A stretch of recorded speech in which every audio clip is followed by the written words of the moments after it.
Hello， 各位好，我是 Revision Lab 修身所的阿修，欢迎来到我的频道。如果你是第一次看我们影片，记得先点击下方订阅按钮，再打开旁边小铃铛，这样每次有新影片，你都会第一时间收到通知。也帮我按个赞，让 YouTube 知道你喜欢这种类型的内容，谢谢大家。我们现在正式开始。好，今天我们要来聊一个非常烧钱，也非常烧心，而且老实说成功率极低的一个国际议题——国家重建，英文叫做 Nation Building。讲到这个词，你脑中第一个浮现的画面，十之八九应该就是阿富汗，对吧？美国跟他的盟友在那边花了整整20年，投入超过2兆美金，牺牲了几千名士兵的生命。那结果呢？我们都看到了，美军一撤，塔利班几乎是用闪电般的速度重夺政权。那个花了20年用天文数字堆起来的阿富汗政府，真的几个礼拜就整个垮掉了，灰飞烟灭。而且这还不是单一案例哦，我们再往前看一点，伊拉克战争之后推翻了海珊，美国同样是砸了大钱，想说要建立一个民主的新伊拉克，结果却是打开了潘多拉的盒子，让整个国家陷入了长达10几年的教派冲突跟恐怖主义的深渊里。没错，这就带出了我们今天真正要探讨的核心问题。这个可以说是价值上兆美元的终极大哉问。为什么花了这么多时间、这么多钱，牺牲了这么多条人命，这些规模超级庞大的国家重建计划，最后的结局往往都是灾难性的崩盘？过去大家给的解释其实有很多啦，听起来好像也都有一点道理。比如说，是文化差异啦，或是当地官员贪腐太严重了，又或者是说人民素质不够，不懂得珍惜民主之类的。但这些解释说真的都有点太表面了。今天我们要从一个更根本的策略层面的角度来拆解这个问题的核心。你会发现问题很可能就出在一开始的那个设计蓝图就整个画错了。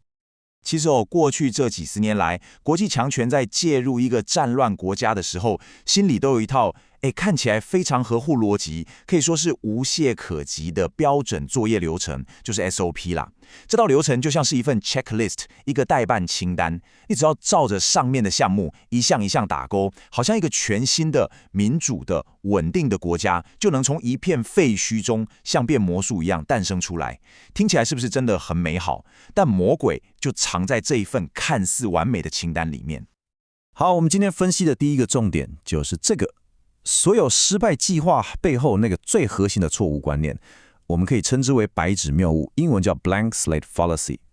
这什么意思呢？就是说这些带着善意或者野心进场的外部力量，不管是美国还是联合国，当他们看到一个中央政府垮台、社会失序的失败国家的时候，常常会很主观的把它想象成一张完全空白的纸，一张可以让他们这些文明人在上面任意挥洒，画出最新最美蓝图的画布。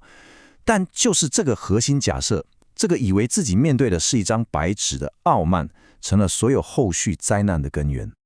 那这一套基于白纸谬误的理论，我们称它为乐观的中央集权理论。它的步骤非常清楚，而且你如果从西方人的视角来看，真的超级合理。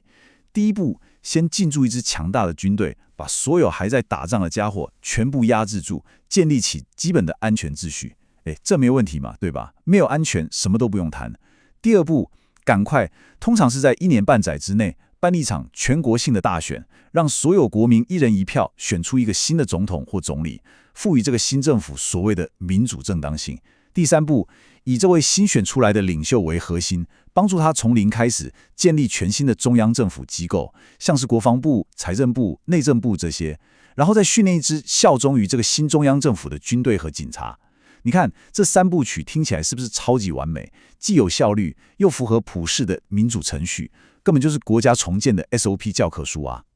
但重点来了，这个看似完美的计划，问题到底出在哪里？为什么这个干净利落、逻辑清晰的 SOP 一进到阿富汗、伊拉克这种真实世界，尤其是在一个经历过长期战乱、社会高度分裂的国家，就完全失灵，甚至还会造成反效果呢？这个答案其实非常直白，甚至可以说是显而易见，但却一直被那些高层的决策者刻意或无意地忽略掉了。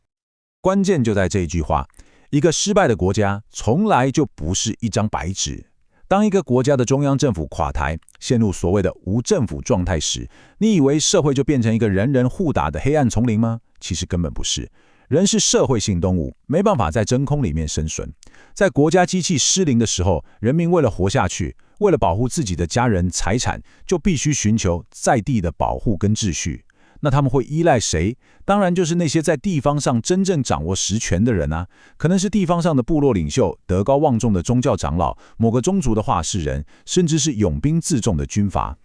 在首都那些政治人物消失之后，这些在地实力才是真正提供安全、解决纷争、维持最基本社会运作的实质政府。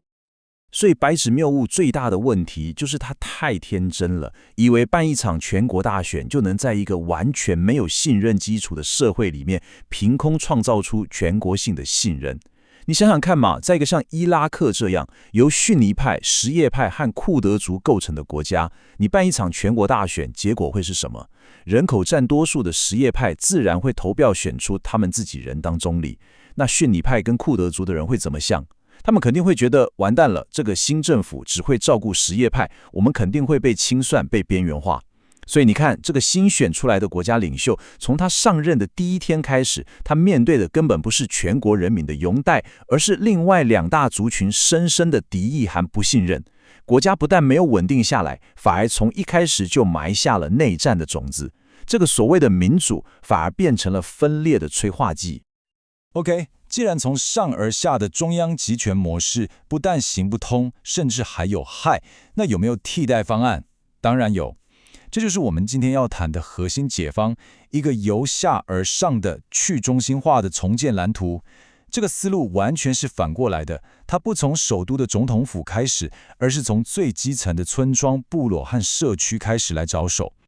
我们来比较一下这两种模式的差别，这样会更清楚。你看左边，中央集权模式，它的焦点是全国性的领袖，目标是强加一个全新的由外部设计的系统，而且还天真地假设可以从无到有创造出全国信任。但这样做的结果就是直接威胁到我们刚刚说的那些早就存在的在地权力结构，人家当然会把你当成敌人来反抗啊。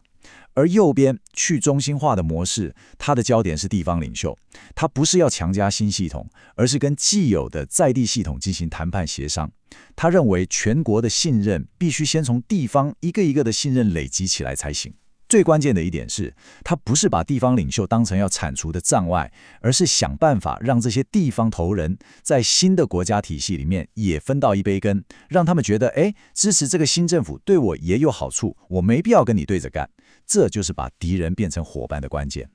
接下来这点超级重要，为什么赋予地方领袖权力会更有效？有4个主要原因。第一，他们更有动机去提供地方真正需要的公共服务。一个地方长老，他很清楚村子里缺的是一口井、一座桥，而不是远在首都的一栋豪华办公大楼。因为他就住在这里，做不好会被乡亲戳脊梁骨的，对吧？第二，他们能够提供可信的奖励，这点非常关键。你想想，如果一个地方青年的勇敢参军保卫国家，远在首都的总统可能根本不知道你是谁，但你们村的长老会记得，他能确保你和你的家人在家将受到尊敬和照顾。这种在地的、看得见摸得着的荣誉，比一张中央政府的奖状有用太多了。第三，也是最关键的，当地方领袖觉得自己是国家体系的一份子的时候，他们就能动员自己的乡亲一起来保卫这个新国家，因为保卫国家就等于保卫自己的利益和地位。第四，这也为国家未来培养了真正的人才库。一个在地方上把村里治理得井井有条的人，就证明了他有治理能力，未来就有机会去挑战更高的职位，形成一个良性的政治竞争。所以这个由下而上模式的最终目标，并不是要消灭谁或取代谁，而是要达成一个权力分享协议，让新成立的中央政府和那些早就存在的地方势力能够坐下来好好谈，划分权力，分享资源，找到一个共存共荣的方式。这不是一种软弱的妥协哦，而是建立一个能够反映在地现实、真正稳固的国家唯一的途径。讲到这里，你可能会觉得，阿修，你说的这套理论听起来是有道理啦，但是会不会只是纸上谈兵啊？现实世界真的有成功的案例吗？我们继续看下去，历史上其实有不少案例都默默印证了这套去中心化方法的惊人有效性。第一个案例可能会有点争议，是来自大英帝国。我们先讲清楚，这里绝对不是要赞扬帝国主义或殖民统治，那是历史上不公不义的伤痕。我们要分析的是它在实务上稳定地方秩序的方法论。大英帝国在19、20世纪能用相对少的人力统治那么广大的殖民地，靠的不是在每个村庄都派驻重兵高压统治，那样成本太高也没效率。他们靠的是一个更聪明、更核心的制度，叫做区长 （District Officer）。这些区长通常是牛津、剑桥毕业的年轻人，他们被下放了极大的权力。他们的工作不是去发号施令，而是要在他们负责的区域内跟所有在地势力打交道，协商出一个能被大家接受的政治秩序。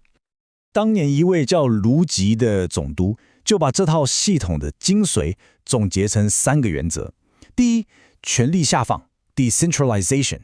把帝国的权威和资源大量的下放给第一线的区长；第二，合作 （cooperation）。区长要用被赋予的权力去促成一个包容性的地方联盟，意思就是要把区内各个部落、各个族群的头人都拉进来，一起开会，一起决策，有钱大家一起赚。第三，持续性 continuity， 为了确保这些年轻的区长不会乱搞或被腐化，他们上面还有一个省级的协调官在监督，形成一个区域团队，确保政策的连贯和稳定。你看，这3点串起来，其实就是一个微型的在地的政治生态系统。权力下放，但不是放任不管，而是透过合作建立联盟，再用监督来确保稳定性。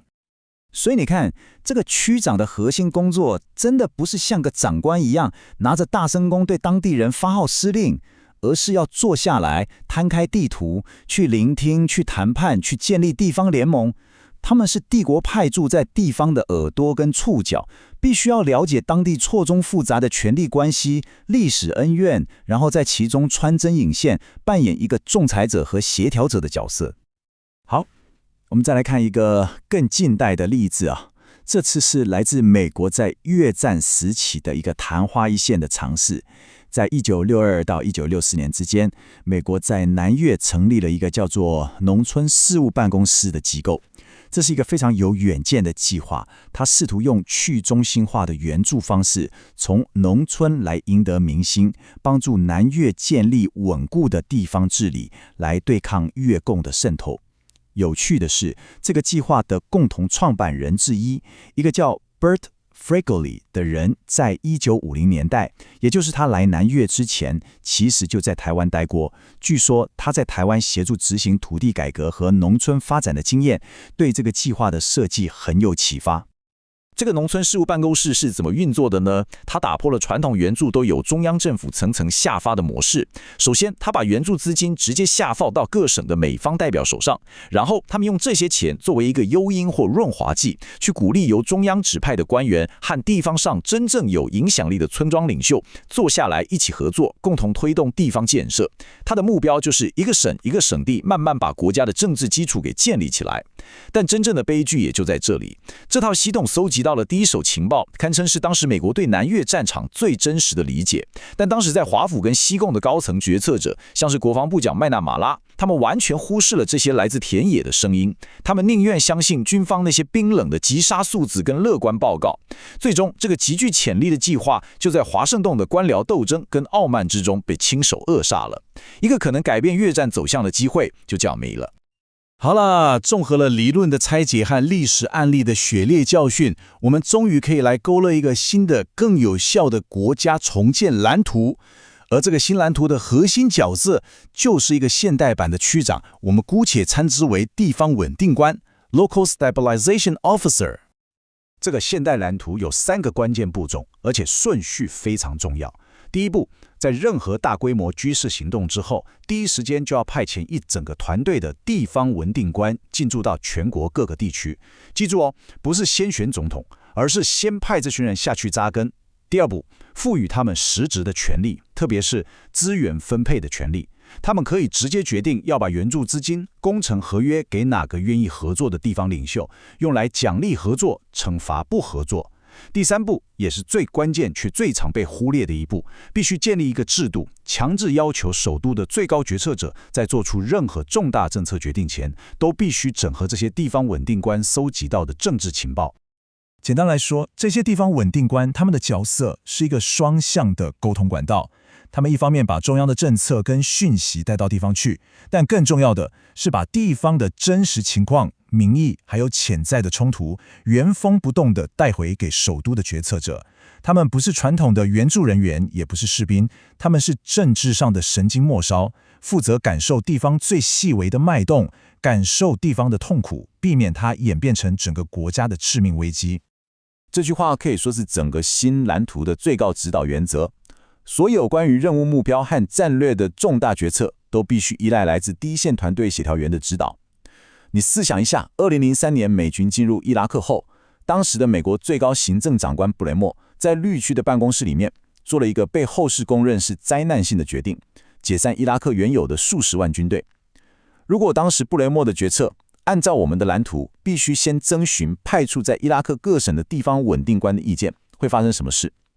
那些在第一线跟逊尼派部落长老打交道的人，一定会拉响最高警报，警告他说：“你这等于是亲手制造了几十万个失业、愤怒，而且会用武器的敌人，绝对会引发巨大的灾难。”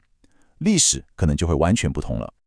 所以，最后留给大家一个思考题：当下一次全球危机爆发，某个国家再度陷入崩溃时，世界强权的领袖们会汲取过去几十年用上兆美元和无数生命换来的惨痛教训吗？